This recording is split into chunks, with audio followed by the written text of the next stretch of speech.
হঠাৎ কালবৈশাখীর তাণ্ডবে ভেঙে পড়ে বিশাল গাছ, আর চোখের সামনেই লণ্ডভণ্ড একটি মসজিদ।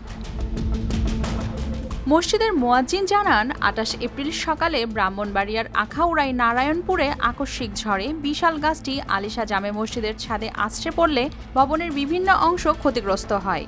ভেঙে যায় টিন শেড, নষ্ট হয় ভেতরের আসবাবপত্র। ঘটনার পরপরই স্থানীয়রা এগিয়ে এসে সেটি অপসারণের কাজ শুরু করেন ও হিসেব করেন ক্ষয়ক্ষতির পরিমাণ, জানিয়েছেন স্থানীয়রা। হঠাৎ করে একটা বিকট একটা আওয়াজ দিল। আওয়াজ দেওয়ার পর আমি প্রথম ভাবলাম যে মনে হয় এটা পড়ছে, টাটা পড়ছে। পূর্বপাড়া সহ সারা গ্রামেরই মুসল্লিরা এখানে নামাজ পড়ে। তো এখন সাময়িক অসুবিধার জন্য আমাদের মসজিদের নামাজের কার্যক্রম বন্ধ রয়েছে। কিন্তু আগামী জুম্মাতে আমরা এই টিন শেড মসজিদে নামাজ পড়তে পারবো এই আশা নাই। বলতে চাই, এটা শাহ শের আলী জামে মসজিদ, এখানে কোনো সরকারি অনুদান নাই, যেই কারণে আমাদের নির্মাণাধীন বিল্ডিংটার কাজ হইতেছে না।